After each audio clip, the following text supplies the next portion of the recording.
Hello and welcome to this Facebook Live on the Banega Swasth India. We have with us Dr. Rahul Pandit. He's Director ICU Fortis Hospital, Mumbai. Thank you so much, Dr. Pandit, for joining us today and giving us your time. Thank you, Ambika. Thank you for having me on your show. It's a pleasure. Dr. Pandit, the first thing before we start taking viewer questions, what I would like to ask you here is, if you can just explain us what really breakthrough infections are, because there's so much in mind that do we need to vaccinate it? People who are vaccinated are getting COVID-19. So just explain us what breakthrough infections really are. Thank you very much. I think that's a very important and a very good question to start off with. When we look at the word breakthrough, it means that there was something stopping the infection from happening. And that stopping is the antibodies which are there in the patient. Now, where does these antibodies come from? We know for sure that when we vaccinate a person and we fully vaccinate a person, according to the schedule of whatever vaccine they have taken. I'm saying this because now we've got schedules of 1 dose vaccine, we've got schedules of 2 doses, and now we've got a Zydus COVID coming in with 3 doses as well. So once you've completed your schedule for the vaccination and 15 days have gone beyond that, then you have essentially got a complete immune status for that person. And if a person after that has an infection, that's what's called as a breakthrough infection. So that's what a breakthrough infection is. So you've explained that really well. So again, why is vaccination important? How much does it really protect us? Excellent question again. I think let's understand the purpose of vaccination. So the purpose of vaccination is to prevent deaths. That's the first purpose of vaccination. You look at any vaccination program in the world which was started right from the beginning of the 19th century. The first purpose was, can we prevent death? The second purpose of that vaccine is to actually try and see if we can decrease the infections. And then the third and the important one comes that when you've reached to a critical point of actually almost everyone being vaccinated, that's when we talk about eradication from the disease. So smallpox, for example, polio, for example, after so many years of vaccination, we had eradication from the disease. So the COVID-19 vaccines right now, whichever are approved, there are 6 of them approved now in India, whichever are approved have got a very, very good protection from the death, very, very good protection from severe infection, and a reasonable protection from moderate infection. That does mean that you would have a mild infection at times, but majority of the people may still not have a mild infection. They would be having a good protection against the disease as well. But it can't be said for all the people. So it's better obviously it's definitely safer. It reduces the effect a lot. Yeah. 100% safer. It helps you from preventing death, and it helps you in basically getting into intensive care unit or on oxygen bed. Okay, great. So in fact, we've started getting questions. The first question, which I just asked you, is actually why are COVID vaccinated people catching COVID at a surprisingly high rate? Okay, so I think that needs to be a little bit clarified that fortunately, the COVID vaccinated people are not catching infection at a surprisingly high rate. If you look at the total number of people who are vaccinated, vis-a-vis the people who have got the infection in the vaccinated group, you will see that that percentage is still much, much smaller to the group which was unvaccinated and who got infection. So vaccinated group are definitely catching infection, but not at an alarmingly high rate that we should be worried about.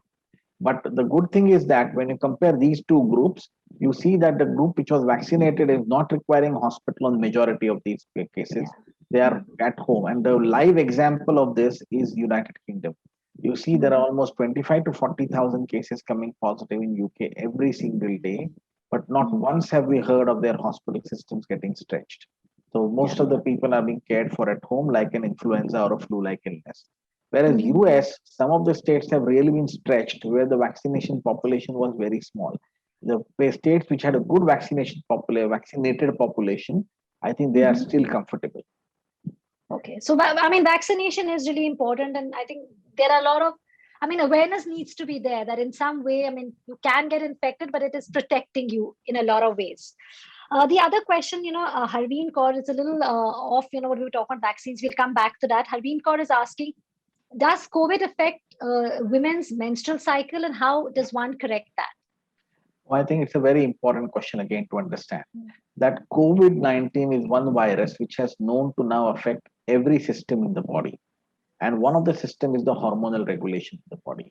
And more specifically for women of childbearing age, menstrual cycle becomes a very important part of their day-to-day functioning, because any change in the menstrual cycle means that their hormonal balance has gone down. So COVID does affect it. And what I have realized is that most of these irregularities in the menstrual cycle actually settle down with time. I have seen patients take up to 3 to 6 months for it to settle down. If at all it is not getting controlled, then best to visit your gynecologist, who may then give you some tablets to regularize the menstrual cycle. And hopefully, after that, the menstrual cycle gets regularized once you finish that 1 or 2 months course, which your gynecologist would prescribe you. Okay, so I think that's a very important point, Harveen. I hope Dr. Pandit has answered that really well. Coming on to children, first there was this whole thing that the third wave is going to impact children. Um, what are your thoughts on that? I mean, should children be sent to school if adults in the family are vaccinated? Okay. So, first question, would children be affected more in the third wave? Mm. I think there is increasing evidence now that children have actually got a lot of antibodies. Most of the percentage of studies report, not studies, but reports being coming in newspapers and smaller studies, between 50 to 80% of children having antibodies present. So that's a little reassurance that maybe even if they get a disease, it's not going to be a severe disease. We all know that children below 12 years of age or 10 years of age, because of the thymus gland, have got some amount of natural protection anyways. Okay. Mm. So I think third wave, I think the absolute number of children may be perhaps higher than the second wave, but we are not looking at that kind of a scenario where the hospitals are going to be full and stretched with pediatric population. Mm. The second question, should children go to school? I think it's a very important part of their mental and physical development, not only just education, but the overall personality grooming, and everything is dependent on when they sort of step out of the confines of their house. So it's important for them to go to school. But it's not just the parents who should be vaccinated. In fact, it's the teachers, the Yeah. other staff which is going to be in the school. They all have to be vaccinated. The school environment has to follow some protocols. We at Maharashtra, the Maharashtra government pediatric task force has given excellent guidelines to make school environment safe, and they have given guidelines on how to actually have vaccination for the school and the ancillary staff which supports them in the school. So with that kind of a protection, I think it may require a bit of planning, but most schools should be reopened once that kind of a pediatric task force guidelines are implemented into the school. I think that's very important to do. I think some great pointers which you've spelled out here, that even for teachers, everybody else at the staff, the school needs to follow protocol, of course. Just asking, since we are talking about the third wave, what are your thoughts on the third wave? There is, again, is it coming, not coming? How severe will it be? As a nation, where are we on that, Dr. Pandit? Again, very good question. It's like a crystal ball question, but I will try to answer it as scientifically as I can. So if you look at the wave one, starting from last February or March 2020 to now, what we have seen as a pattern, and the pattern has been a bit of a similar pattern, but at different months and different stages in the country, because India is a big country. You can't say that the whole country came into a wave now and the whole country disappeared, right? Because Kerala is going through a wave right now when it actually did not go through when the rest of the country went through. Yes. So it's a 100-day cycle. You've got 100 days of cases going up and coming down. Then you've got 100-day of lull, and then it comes up and goes out again. Okay, so I think we are now, right now, majority of the country is in a lull where the cases have come down. And we should try and push this 100-day gap to 200 days or 300 days if we can. Why am I saying this? And why? How will we do that? If we follow the COVID appropriate behavior, we will be able to push it forward. And that will give the entire country time to get vaccinated.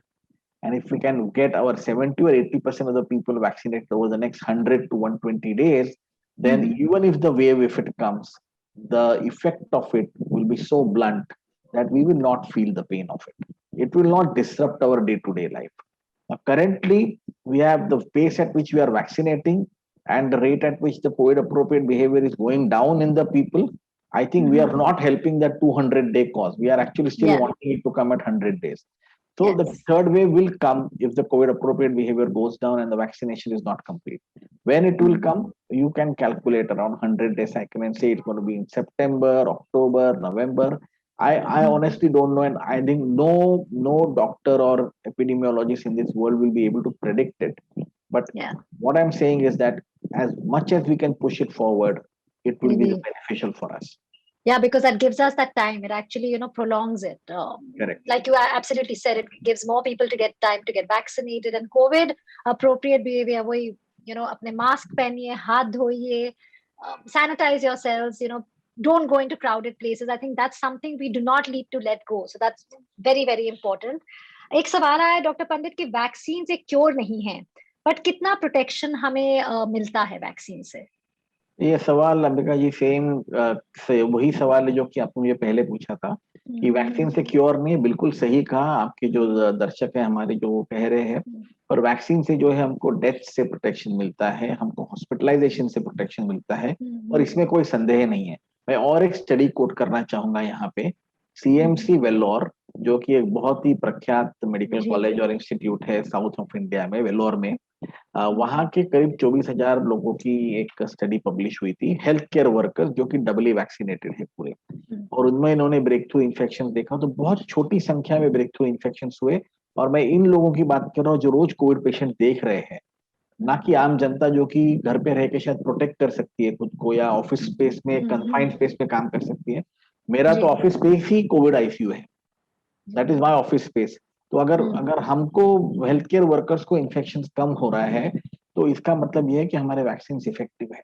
और जो इनपे infect हुए हैं CMC Vellore के study में, उसमें से बहुत कम लोगों को एडमिशन लगी है, और बहुत कम लोगों को आईसीयू लगा है, और एक ही मोर्टेलिटी उन्होंने इस ग्रुप में बताई है। तो आई थिंक ये बहुत इंपॉर्टेंट स्टडी आई है हमारे एक मेडिकल कॉलेज, जो कि बहुत बड़ा मेडिकल कॉलेज, और वो भी प्राइवेट नहीं है, ये पब्लिक प्राइवेट जैसा एक बीच में का चैरिटेबल मेडिकल हॉस्पिटल है, मेडिकल कॉलेज है ये। और इसमें जो है अपने को बहुत अच्छा एक आम जनता के बारे में हम सोच के बता सकते हैं कि ये रिफ्लेक्ट करेगा हमारे आम जनता को करके। तो I think it's a very good study.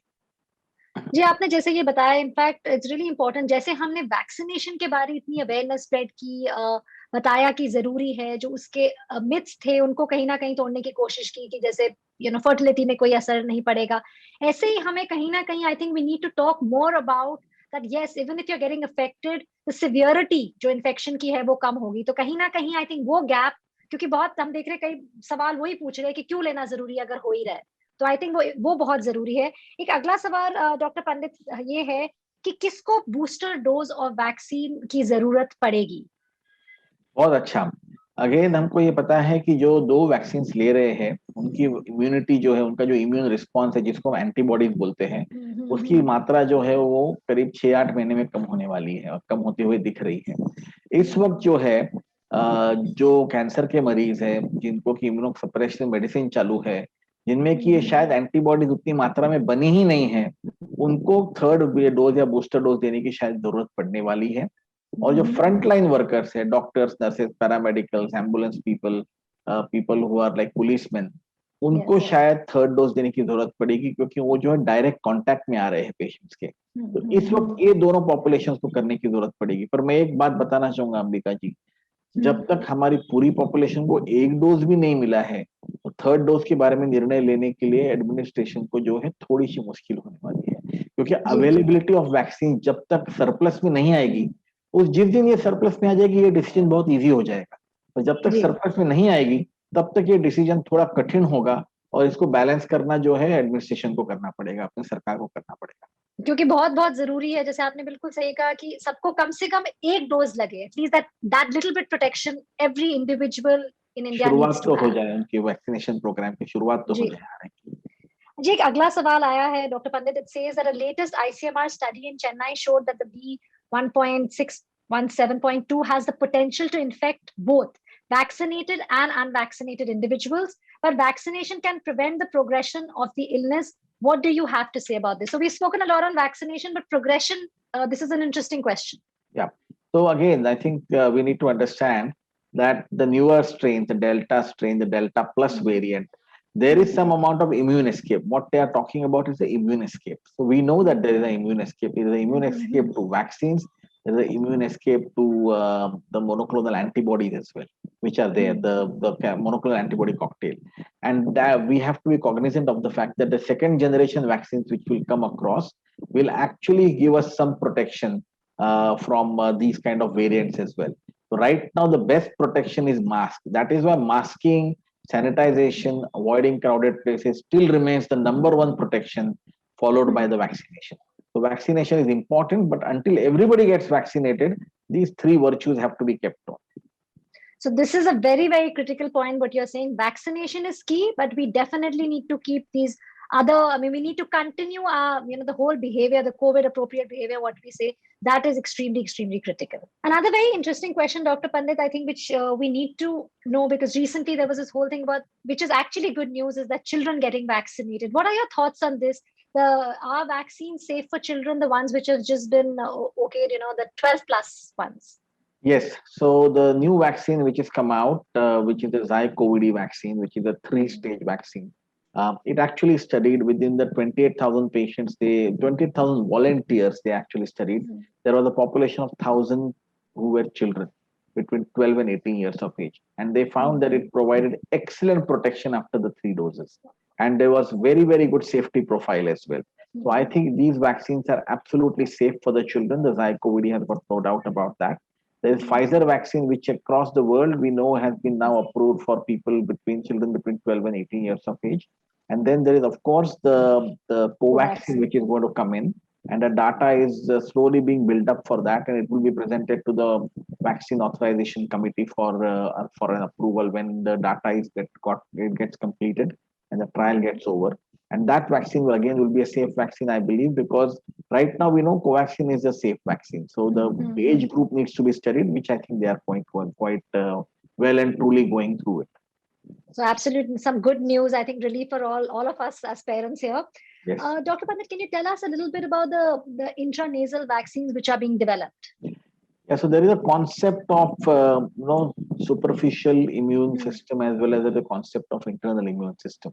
And there is this concept that if you give a nasal vaccine, it will actually provide a good immunity through the skin and the cells which are protecting that area, which help us to build up our immune system.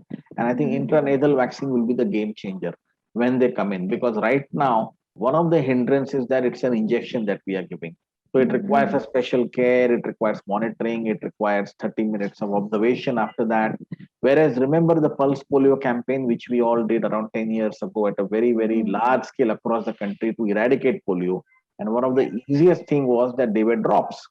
So if you just give drops and you just walk away, it's absolutely safe, and it's going to help us into creating a larger mass of people who are vaccinated completely.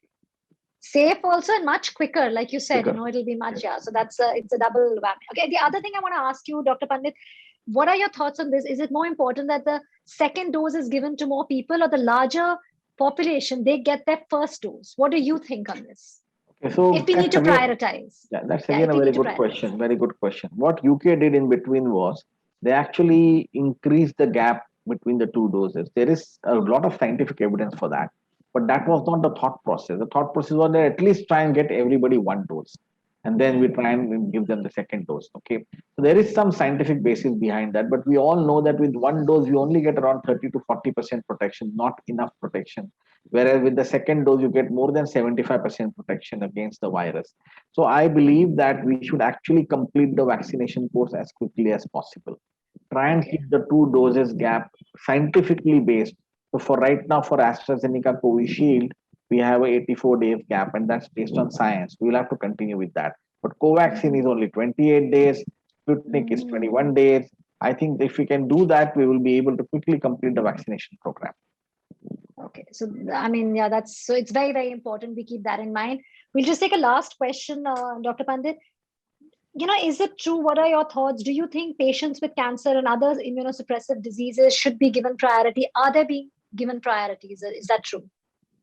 So if you remember that when the first vaccination program started, there was this rule of giving a list of comorbidities for people. You have to tick those forms, and only then they would be given a vaccine.